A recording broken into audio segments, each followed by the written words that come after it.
We're still going to go heavy ASU today because big game's coming up. We're still going to go heavy Cardinals today. All right, don't worry. We got you covered on that. We know how big of a football weekend this is. But the winter meetings in Major League Baseball are starting this weekend, Sunday in Texas, I believe, right? Yes, Sunday in Texas. All the agents will be out there. All the teams will be out there. And that's when there's going to be a lot of moving and shaking going on. And we got some stuff we thought you might want to know. Here's our top story of the day on the Burns and Gambo show. Burns and Gambo, the weigh-in. Brought to you by Revitalize Weight Loss. Decisions for the Arizona Diamondbacks. No more important to the fans than the future of Christian Walker. And as you look around the internet, you continue to see speculation that he's going to get a lot of money, that he's going to get paid, that he's going to get at least $20 million a year as a free agent, either from the Yankees or the Astros or the Mariners. Certainly as we get into the winter meetings, Gambo, the future of Christian Walker and whether he's played his final game with the Arizona Diamondbacks is in the front of a lot of Diamondbacks fans' minds, I think, to say the least. Well, there's going to be a lot that's going to happen. And, everybody will take off. They'll be in Texas on Sunday. All the agents will be out there trying to sell teams on their free agents. Teams will be out there trying to make trades and inquire with other teams about possibilities of trade. So we'll see a lot of that happen. Well, my expectation is, and I'll go with Christian Walker and Jock Pederson here. There is no chance both of those guys are coming back to the Arizona Diamondbacks. There is no chance that they re-sign both of those guys and keep both. There's a possibility they keep one, but there's also a real probability that neither one of them come back. There's a real probability it's possible that neither one of them come back. No chance both guys come back. They're not going to keep Walker and Jock Pederson. Could they keep one of the two? Yeah, they could keep one of the two.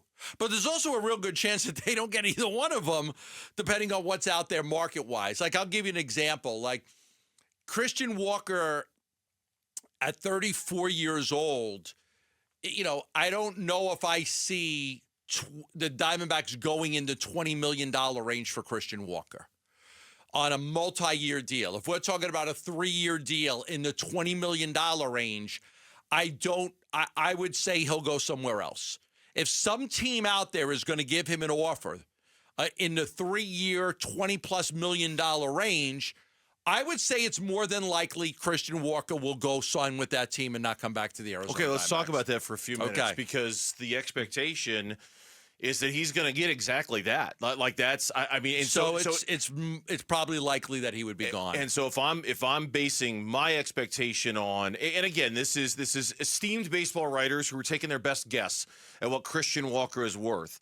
Most of them, and this is kind of anecdotal, but most of them I've seen have him getting about 3 years and have him getting anywhere between $55 to $60 million. I saw a projection the other day, 3 years and $60 million to go to the Seattle Mariners.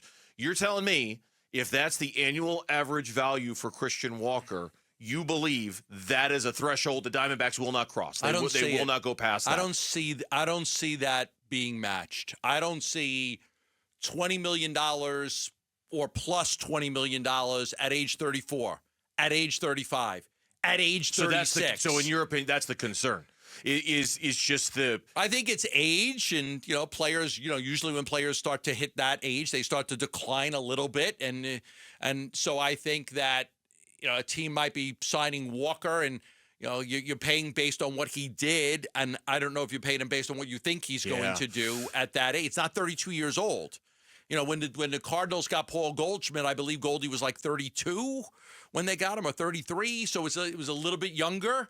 When they got him, I would say it's. You mean when they got rid of him? You mean when the Cardinals got Goldschmidt? When the Cardinals got him. When the Cardinals got Goldschmidt from the Diamondbacks. Yeah, because that's. I think it's unlikely that $20 million a year on a 3-year deal is something that the Diamondbacks would do. Because we'll get to Jock Pederson in here in just a minute. That is the risk, and it's not just the Diamondbacks with Paul Goldschmidt all those years ago, right? It's the Arizona Cardinals with Calais Campbell. Now, for every example you could show of a team making a mistake and misjudging how well or how poorly a player is going to age, I'll give you 5 examples of a team calling it exactly right. Hey, we knew he wasn't going to age very well. He didn't.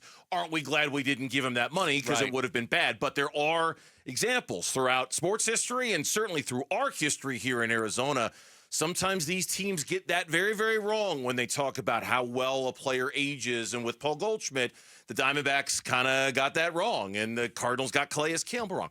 Let's talk about Jock Pederson now, because I think the idea was, well, okay, Yeah. you lose Christian Walker, at least you'll bring Jock Pederson back, right? Yeah, no, the thing with Jock is I think what happens with a player like Jock is you have a good year. He had a good year for the Arizona Diamondbacks. And everybody that has a good year, they're looking for what? They're looking for a multiple-year deal. Hey, I want to be able to buy a house somewhere. I don't want to rent. Can I get a 3-year deal? Can I get a 2-year deal? Now, I think, the Diamondbacks' philosophy, I believe, more is when you look at DHs on, 1-year deals. Jock doesn't play the field. He doesn't play defense, and he doesn't play against left-handed pitchers. So I don't know if they would go a multiple-year deal for Jock. Now, his agent's going to go out there and try to get him 3 years. I don't think anybody gives him 3 years. If somebody gives him 2, again, I think that's a threshold. I don't know if the Diamondbacks go multi-year deal on Jock Pederson. 1-year deal, sure, you're in the game. 1-year deal, I think you're in the game. You want to pay him 1 year and how much? Okay, we can match that. So I think on a 1-year deal for a designated hitter that only bats against the righties and not the lefties, I think that you would be willing to bring Jock Pederson back. The questions come in is, does somebody out there want to give him more than 1 year? Does somebody want to give him a multiple-year deal?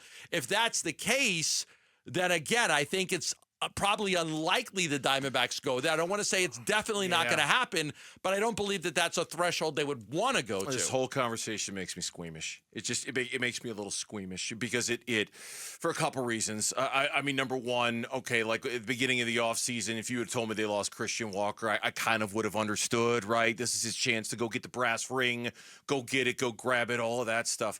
The idea of losing both, the idea of not having both come back after the season you just had and what you're trying to build off of makes me squeamish. And then part 2 of what makes me squeamish, okay, without saying it, I'll just go ahead and say it. It feels like this is putting a lot on the plate of Pavin Smith.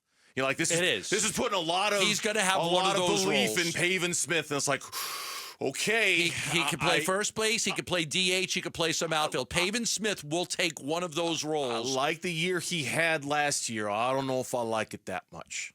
I don't know if I do, but I don't know if I like it that much to be able to say, hey, here's 2 giant parts of your roster from a year ago. Go fill one of them. Go be one of those guys. He's going to fill one of the roles. But is he going to fill it capably? Yeah, he's going to be handed a job. He's going to either be your DH or a part-time first baseman. Is he going to fill it well? Is he going to fill it as well as those guys did before? That's the part that makes me squeamish, Gambo. Jock Pederson had a great year for the Diamondbacks. I mean, he did. He had a great year for the Diamondbacks. Clubhouse, too. Great clubhouse guy, great approach. They'd like to bring him back. Like if they could bring Jock Pederson back as your left-handed DH, Pavin Smith could be part of a platoon at first base. Yeah. Thanks for watching Burns and Gambo. Click to see more from the guys and hit the button in the middle to subscribe so you never miss a video from Arizona sports.